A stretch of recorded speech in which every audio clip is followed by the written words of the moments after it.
پریشانیاں اور مشکلات کا سامنا ہوتا رہتا ہے۔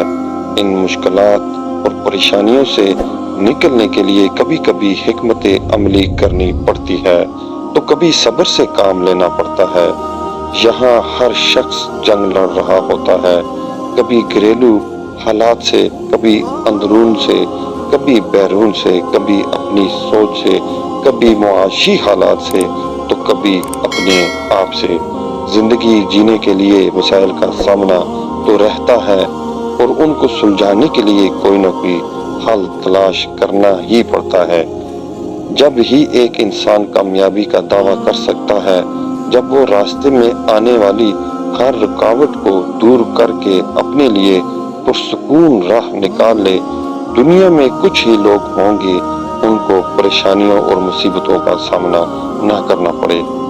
کسی فرد کو مسائل توڑ دیتے ہیں یا اس کو نا امید کر دیتے ہیں تو کسی کو آگے بڑھنے کا حوصلہ دیتے ہیں یا کسی کو اتنا تباہ و برباد کر دیتے ہیں کہ انسان مرنے کی دعا کرنے لگتا ہے۔ ہر دفعہ اس کا دل پریشان رہتا ہے، ناکامی کا ہوش ہوتا ہے، نہ کھانے کا ہوش ہوتا ہے، نہ لباس کا ہوش ہوتا ہے اور نہ ہی رشتوں کا ہوش ہوتا ہے۔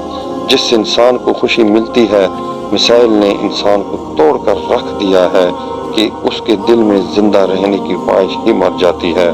بہت سے لوگ ان مسائل کا سامنا نہیں کرتے اور ذہنی مریض بن جاتے ہیں۔ دنیا کا شاید ہی کوئی فرد ہوگا جس کو کسی نہ کسی موڑ پر مسائل کا سامنا نہ رہا ہو۔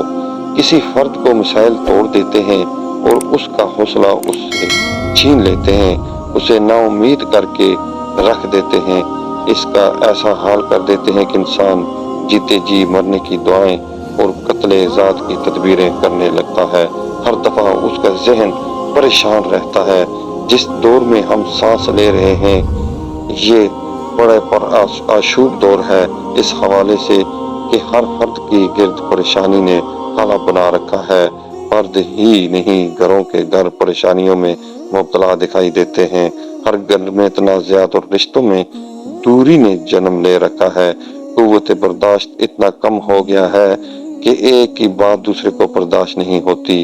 اب نہ بزرگ کی نصیحت اور نہ ماں باپ کی باتوں کو برداشت کیا جاتا ہے۔ گھر میں آئے روز کی تلخیوں نے انسان کو دیگر ذہنی، جسمانی، نفسیاتی مسائل میں مبتلا کر رکھا ہے۔ جس بیماری کو ابتدا میں نہ روکا جائے وہ خطرناک روپ اختیار کر کے انسان کی موت کا سبب بن جاتی ہے۔ پہلے تو رشتے کو بچانے کی ہر ممکن کوشش کرنی چاہیے۔ اگر اس کے باوجود رشتے نہیں سنبھل رہے تو علیحدگی اختیار کرنی چاہیے، پھر وہ میاں بیوی ہو یا وہ گھر جس میں 2-3 بھائی اکٹھے رہتے ہوں۔ علیحدہ رہنے سے اگر مسائل حل ہو جاتے ہیں تو مشترکہ خاندان سے بہتر ہے۔ رشتوں کو توڑے بغیر کوشش کرنی چاہیے کہ کسی بھی گھریلو مسئلے کا پائیدار حل سوجھ بوجھ اور آپسی مشاورت سے نکال لیا جائے، تاکہ ایسا نہ ہو جس طرح لکڑی کو دیمک لگ جاتی ہے اسی طرح انسان کو مسائل اور پریشانیاں کھا جائے۔